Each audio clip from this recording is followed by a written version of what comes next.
Hello, this is yours truly, Charles Prosper, your consistency success coach. And we are about to enter into a new year. Today is December 31st, 2025, and this will be my New Year's message to wrap up 2025 for you by giving you some of the highlights of the things that I have intended to offer to you during the year of 2025. In this installment, I want to talk about your prosperity goal for the new year. And I want to give you a little bit of insight as to how to approach this type of New Year's resolution. First of all, let me say this generally about all New Year's resolutions is that it is based on an anticipation for something new, and therefore, as a result of this anticipation of starting something new, there is an enthusiasm and an emotion that is felt. This is the warning that I want to give you because most people fall into this trap. New Year's resolutions, when you are very excited about them, are a type of emotion. Enthusiasm is an emotion, and being an emotion, it will fade. All enthusiasm, excitement, and emotion is a temporary phenomena. It is something that burns quickly and then burns out. It is not sustainable. If you base your New Year's resolution on the excitement that you feel when you first establish it, you are building it on very unreliable grounds because it is going to dissipate and fizzle out in a few weeks or in a few months. Let me see if I can illustrate this.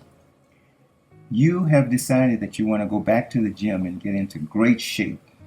And so, what do you notice on January the 2nd in all of the major gyms in your area? It's full of people.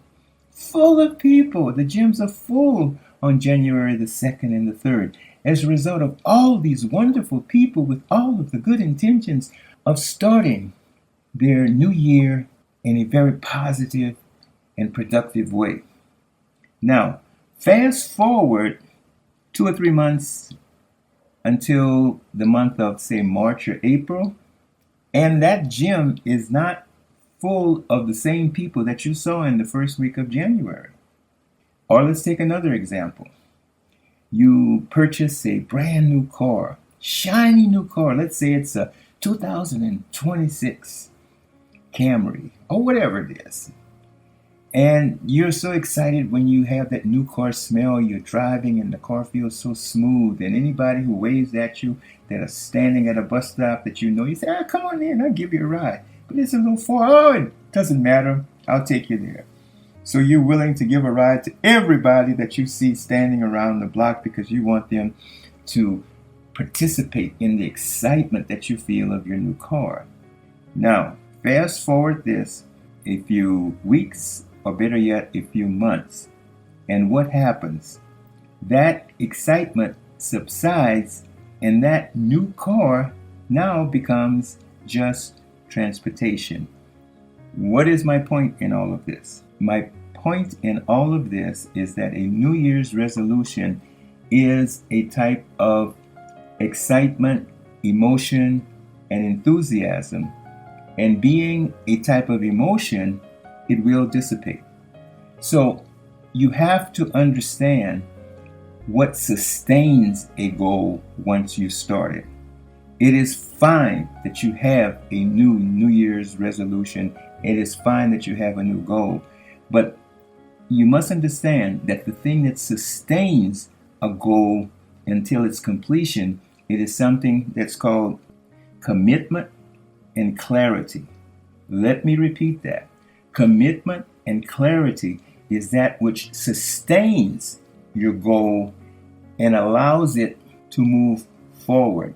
Because if you are clear as to the why of your goal, if you are clear as to the why of how important this goal is, and you don't let this fade from the forefront of your mind, this is what will move you forward through consistency. Because the thing is that you will not always feel enthusiastic every day when you're going about doing your goal.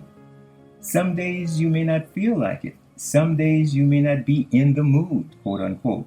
But what does mood have to do with it if you are clear and committed and understand the value and are willing to take the step in spite of how you feel? You don't wait to feel like doing something that you know is important for you to do anyway. So what moves people forward and continues them on the path has nothing to do with that initial enthusiasm and excitement of starting a new goal. Everybody is good at starting, but it's not the great starters who achieve goals. They are the people who stay on track and continue moving consistently day by day because they are clear as to what the value of that which they're seeking is. And they are committed to moving each day, even though they don't feel that excitement and enthusiasm that they initially felt when they started out.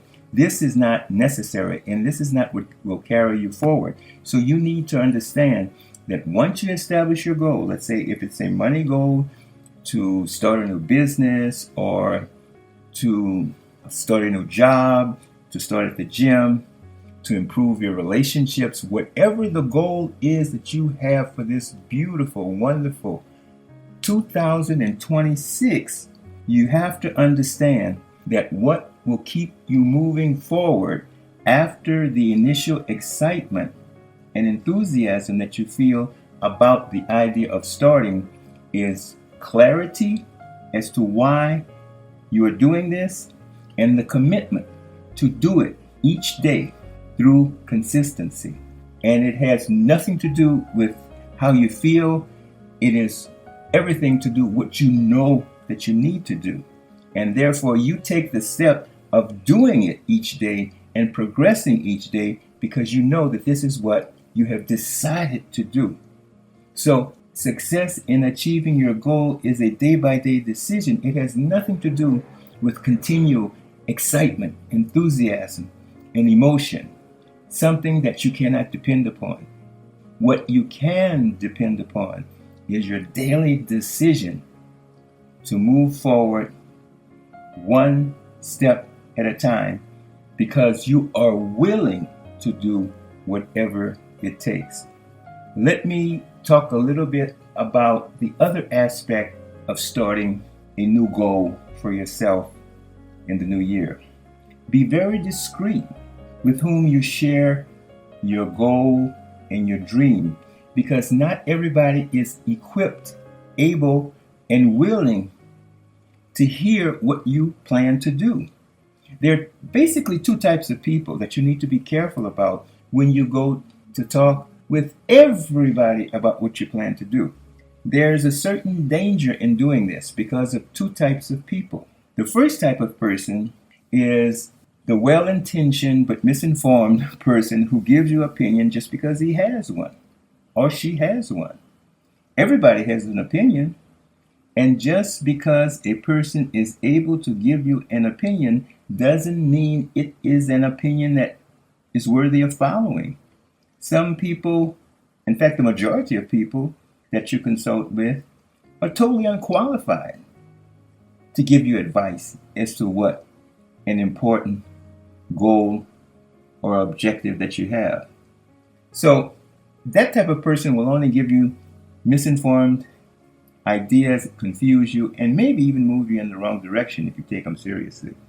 The other type of person is that person who is not in your best interest, who is really envious that you have decided and have committed yourself to do something that they are not willing to commit themselves to do because they don't have your courage and your commitment. and your consistency to move forward. So they're likely to try to discourage you out of envy, not directly, but by dropping seeds of doubt into your mind, by asking you the kind of questions that will cause you to doubt yourself. Do you think that's really a good idea? Don't you think you can lose a lot of money doing that? You know, I had a friend who tried to do that, and they didn't really do so well. Is this something that you really think you want to go through with? These type of questions drop doubt into your mind, and the problem is when you try to explain and defend your idea. Keep this in mind. Whatever you have to explain or defend weakens you. Let me repeat that. Whatever you feel that you have to explain or justify to anyone only weakens your resolve. You leave after that attempt to convince someone else, and you usually don't convince anybody. You leave out drained and weaker than before that conversation started. So you don't want to talk to this type of person. Basically, before I forget, there is also the other category of person. I almost forgot to tell you about this category. Is the type of person who is really interested in your well-being, who is interested in seeing you move ahead and progress. And what they do, thinking that they are helping you, they congratulate you heartily ahead of time before you've done anything. Wow, that's a great idea. You're going to do great. I can see you right now. Oh, you've done it. Oh, this is so good. Congratulations. You've made it. I can see it. So the problem with this is that when you get congratulations and applause before you have even taken the first step, ironically, this demotivates you as well, because your subconscious mind says, I just got a reward. I just got an applause, and I didn't do anything. So why should I go through all this trouble of being consistent and moving forward and commitment when effort is not necessary? So this is the reaction that you get into your mind, and this demotivates you as well. Think about that. So if you get approval, applause, and lots of praise before you do anything, this demotivates you as well. So what am I trying to say? Keep your mouth shut. Move forward quietly. Because just like the pregnant mother covers the child during pregnancy, during 9 months, and nobody can see the growing creature inside of her until it is time for birth to take place, and then everybody can see the child and then give the praise and the applause and everything else that comes with a newborn. In the same metaphorical way, you need to cover your dream in the same way as the pregnant mother covers the child until it's ready to be born. This is how you must protect your dream. And yes, many times even from close family and friends who cannot and will not ever understand and accept what you're trying to do. You have to be very selective with whom you share your dreams. Now, there are times that you can open up and consult with experts who know what they're talking about in the particular endeavor that you're trying to do. And in doing so, this person becomes an accountability partner, but you have to be very careful and selective in choosing with whom you want to communicate your dreams. It has to be someone who really knows what they're talking about, an expert, and who is in your best interest. A personal trainer could be a possibility.